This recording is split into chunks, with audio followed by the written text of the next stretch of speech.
Controversy over a photograph at the Monroe Police Department. Bria Jones breaks down how a bad joke has gone controversial. And the new tax that guests may pay for a meal or an overnight stay. What Reston's mayor says it could buy. Plus, take if you need it or give if you can. One town's blessing box to make sure no senior citizen goes hungry.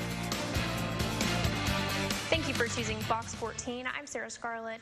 First on Fox, a West Monroe man is under arrest tonight after police say he beat his girlfriend and threatened to kill her when she refused to have sex with him. Monroe police say that 34-year-old Lindria Campbell got into a fight with his girlfriend Saturday night, forcing her into a car, vowing he would kill her. The girlfriend says they drove around for hours and he beat her.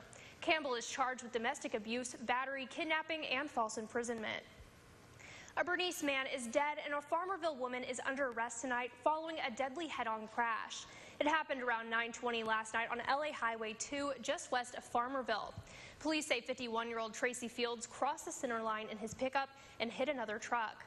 The crash killed the other driver, 60-year-old Gregory Andrews. Police say Fields failed a breath test. She's charged with vehicular homicide. The chain of soft serve takes a hard hit literally. This was the scene earlier today at the Dairy Queen on Highway 165 in Monroe. A white Ford Expedition crashed into the side of the restaurant. The crash is said to have trapped the restaurant's manager in the bathroom. No injuries have been reported. Details on the cause or names of those involved have not been released, but we'll bring more details as they become available. Monroe police have launched an investigation regarding a photo showing a black special needs teenager sitting in a white officer's lap. Sources inside the department tell us the picture was posted as a joke. Fox 14's Bria Jones talks to Chief Eugene Ellis about the photo in question. Bria?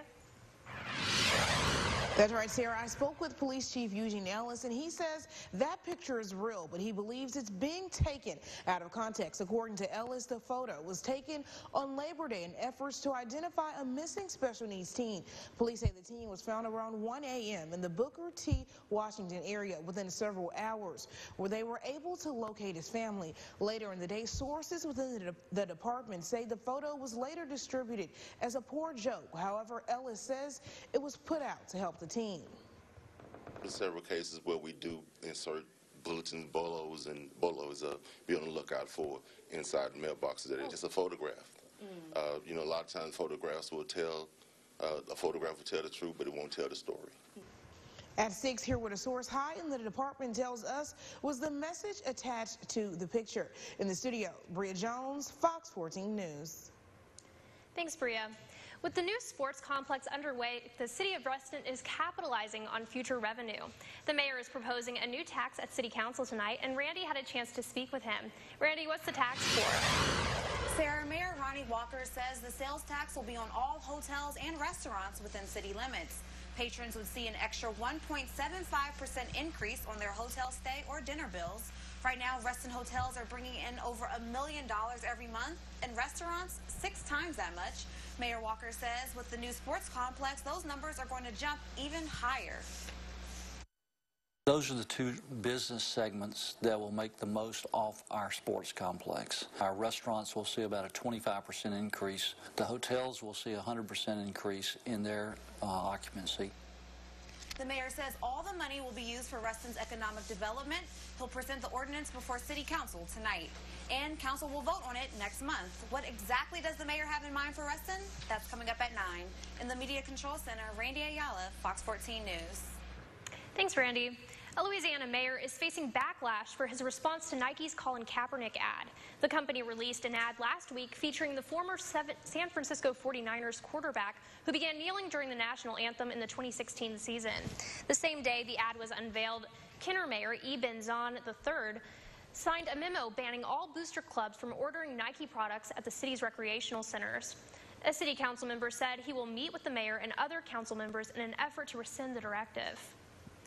The city of Grambling could be seeing new water meters soon thanks to 2 state grants. Fox 14's Brian Briggs shows us what Grambling is planning and how these grants will affect the city's infrastructure in the future. Brian? That's right, Sarah. Those in Grambling may see some changes to their water meters in the not-too-distant future. The city was approved to apply for 2 grants that would allow the city to upgrade its current water metering system. While the city's current system is functioning, the new system will help Grambling stay ahead of its infrastructure.